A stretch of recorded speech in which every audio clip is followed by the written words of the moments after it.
Martinez bicycle কিকে গোল করার জন্য চাচ্ছে, লোসেলসও আউটসাইড দি বক্স আপনার কার শট করে গোল করতে চাচ্ছে, লাউতারো মার্টিনেজ পেনাল্টিতে গোল। ওই যে ব্রাজিল ফ্যানরা বারবার বলে আসে আপনার এই যে পেনাল্টি থেকে মেসি গোল করে খালি, তাদের বেলায় পেনাল্টিগুলো জায়েজ, আর্জেন্টিনার বেলায় এগুলো না জায়েজ হয়ে যায়। এই ঠিক তেমনই আবার ওইদিকে সিমিওনে ঘোড়ার মতন রান মেক করে ডি বক্সের ভিতরে ঢুকে গোল, তার চিরচেনা স্বভাব। এরপরে আবার আসি কোথায়, এরপর আসতেছি আমরা এখন আর্জেন্টিনার খেলার ম্যাচ রিভিউতে। ফার্স্ট ম্যাচ আর্জেন্টিনার পজিটিভ এবং কিছুটা স্লো স্টার্ট, এবং এই ম্যাচটা 45 মিনিটই ছিল আর্জেন্টিনার জন্য এক্সপেরিমেন্টাল। কেন এক্সপেরিমেন্টাল? আর্জেন্টিনা পুরো ব্যাঞ্চ করায় রাখছে মেইন টিমটাকে। Messi, Rodrigo, De Paul, Enzo Fernandez, Mac Allister, তোরা ওরা সব একদম সাইড বেঞ্চের মধ্যে বসে আছে। তাহলে মাঠের মধ্যে যেগুলো একটা সেগুলো সব এই যে নতুন নতুন যেই স্কোয়াডের মধ্যে ফোলাপাইনগুলো জায়গা পাইছে, তারা তারা তারা মাঠের মধ্যে খেলতেছে।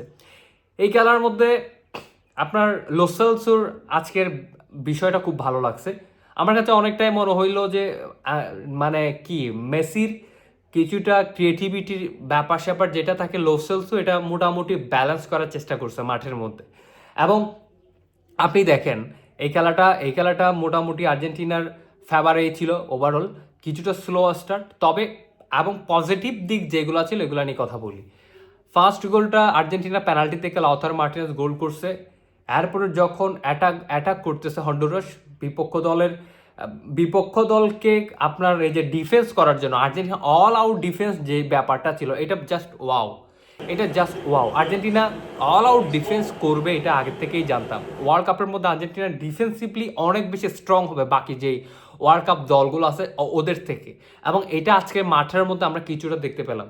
একদম মানে 8 থেকে 7 জন প্লেয়ার অল আউট ডিফেন্স করাটা, এটা যেই কোনো দলের জন্য পজিটিভ দিক। এবং অ্যাটাক করার ক্ষেত্রে সবাই যখন অল আউট অ্যাটাকের মধ্যে যায়, এটাও একটা দলের পজিটিভ দিক। তবে আর্জেন্টিনা মোটামুটি পাসিং ফুটবল আস্তে আস্তে করে ক্রিয়েটিভিটি করে এরপরে ডিবক্সের সামনে থেকে ট্রাফিক করে গোল চান্স করা এবং চান্স ক্রিয়েট করে গোল করা, এটা আর্জেন্টিনার একটা ন্যাচারাল।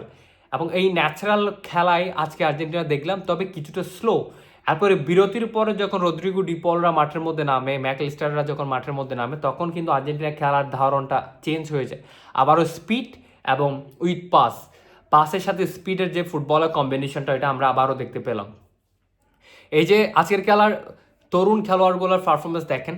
সিমিওনে, আপনার অ্যাথলেটিকো মাদ্রিদ দিয়াগো সিমিওনের ছেলে, যেরকম বাপ সেরকম বেটা। বাপকে বেটা বলে একটা কথা আছে, ওই রকম যেরকম বাপ হয়েছে সেরকম পোলাও হয়েছে।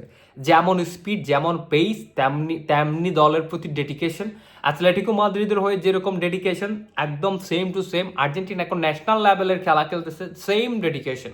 এখানে কোনো ধরনের কোনো ফারাক নেই। এরপরে আপনার দিয়াগো আমাদা, তিনিও নিউ কামার, নিউ ফেস। তিনি চেষ্টা করছিলেন বারবার নিজের ড্রিবলিং স্কিল এগুলা দেখিয়ে দলের জন্য কন্ট্রিবিউশন করা, যদিও বা ইজি কয়েকটা চান্স তিনি মিস করছেন। হ্যাঁ, ফার্স্ট গেম কিছুটা নার্ভাস ছিলেন তিনি, এটা একদম ক্লিয়ারভাবে বোঝা যাচ্ছে মাঠের মধ্যে তিনি কিছুটা যে নার্ভাস ছিলেন। এরপরে আমার কাছে যেটা পজিটিভ মনে হইলো সেটা হচ্ছে যে মেসি, রদ্রিগো, ডিপলরা ওদের অ্যাবসেন্টে দলের স্ট্রেন যেটা, এটা মাঠের মধ্যে আছে একদম ক্লিয়ারভাবে ফুটে উঠছে।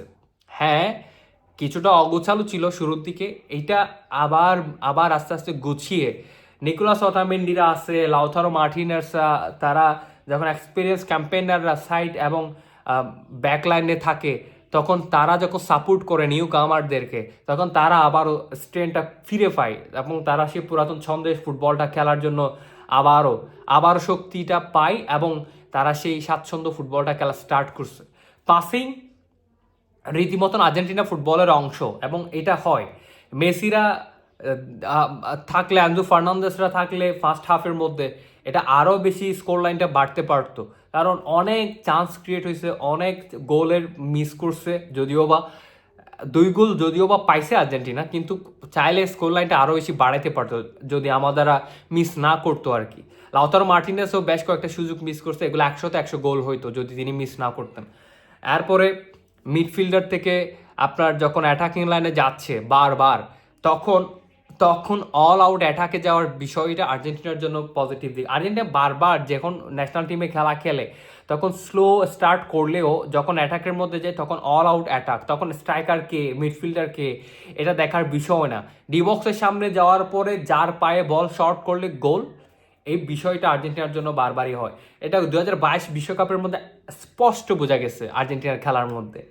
যখন অল আউট অ্যাটাকের মধ্যে যায় তখন ডিফেন্ডারও গোল করে দিতে পারে, তখন স্ট্রাইকারও গোল করে দিতে পারে, তখন মিডফিল্ডারও গোল করে দিতে পারে। এই খেলার রিদমটা এখনো পর্যন্ত আর্জেন্টিনার ফিলোসফির মধ্যেই আছে এবং এটাই ট্রু।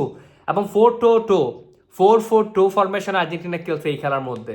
এই 4-4-2 খেলাটা হচ্ছে আর্জেন্টিনার অল আউট অ্যাটাক এবং all out defence. All out অ্যাটাকে যাওয়ার ক্ষেত্রে আর্জেন্টিনার ফার্স্ট হাফের বিষয়টা স্পষ্ট বোঝা গেছে এবং অল আউট ডিফেন্স করার ক্ষেত্রে আর্জেন্টিনার বিষয়টা আরও বেশি স্পষ্ট বোঝা গেছে। যখন বিপক্ষ দল অ্যাটাক করতেছে তখন 7 থেকে 8 জন ফুটবলার নিচে নেমে ডিফেন্স করার বিষয়টা, এটা একদম পজিটিভ দিক যেই কোনো দলের জন্য, এবং সেটা মাঠের মধ্যে আমরা স্পষ্ট দেখতে পাইছি।